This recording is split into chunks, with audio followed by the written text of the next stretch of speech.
High! তো সবাইকে শুভ শারদিয়া। তো চতুর্থী দিন চলে গেছিলাম কল্যাণী আমাদের ফেমাস আইটিআই মোড়ের প্যান্ডেল দেখতে বান্ধবীরা মিলে সবাই।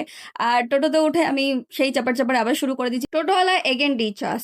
পুরো কল্যাণী স্টেডিয়ামের কাছে আমাদের দাঁড় করিয়ে দিয়েছে। আমাদের ততটা হাঁটতে মানে বিকাল থেকে হাঁটা শুরু করেছি, সন্ধ্যা হয়ে গেছে। তারপরে একটু কোক খেয়ে নিলাম রাস্তায়। মারাত্মক গরম লাগছিল সেদিন। আর রাস্তার মধ্যে এখানে দেখো কত কিউট আমাদের বাপুজি দাঁড়িয়ে আছে। তারপরে ফাইনালি পৌঁছে গেলাম। সেদিন অতটা ভিড় ছিল না, ফাঁকাই ছিল। মানে আমরা স্মুথলি ঢুকেছি।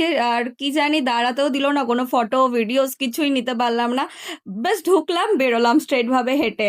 তো বাসায় ছিল রয়্যাল হাট, প্রচুর খিদে পেয়েছিল। সব থেকে বেশি অনেক হাঁটা হয়ে গেছিল, অনেক টায়ার্ড হয়ে গেছিলাম।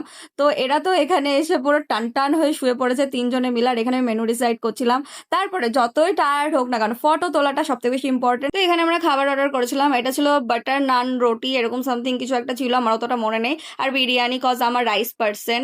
আর খাবার দেখলে তো আমার আর সহ্য হয় না, তখন মনে হয় যে কখন খাবারটা নিয়ে আমি মুখে পড়বো, মানে এত তড়িঘড়ি লেগে যায়। বাট খাওয়ার আগেই আমি বলে দিলাম খুব নাইস, বাট একদমই অতটা নাইস ছিল না। আর এখানে দিদি হোয়াইট কালারের নেল পলিশ তো পুরো হলুদ করে ফেলেছে খেয়ে, আঙুলের মধ্যে ঢুকি। খাবার খেয়েও আমার খিদে মিটিনি। তো এখন আমি টিস্যু খাচ্ছিলাম। তো টিস্যু খাওয়ার পর আমার এখন মনে হচ্ছে যে খাবারের সাথে সাথে লিপস্টিকটাকেও খেয়ে ফেলেছি। জীবনে তোমার কিছু ফিক্স থাকুক কি না থাকুক, কিন্তু লিপস্টিকটাকে তোমাকে অল টাইম ফিক্সড করতেই হবে। হ্যাঁ, এটাই আমাদের মেয়েদের রুলস। আমরা কিছু করি কি না করি, নিজেদের লিপস্টিকের টাচ আপটা অল টাইম করতেই হবে। আর যেখানে যাবো লিপস্টিক ক্যারি করবো। তারপর আমরা খেয়ে দিয়ে বেরোলাম। আর পাশে আইটিআই মনে হচ্ছিল যে আরেকবার গিয়ে ঘুরে আসি, একটু ভালো করে ছবি তুলে আসি। কিন্তু কিছু করার নেই। তো আবার শুরু করলাম হাঁটা। পুজোতে তো হাঁটাটাই মজা আসলে, কিন্তু বাড়ি গিয়ে আসল সাজাটা বোঝা যায়, বুঝেছো?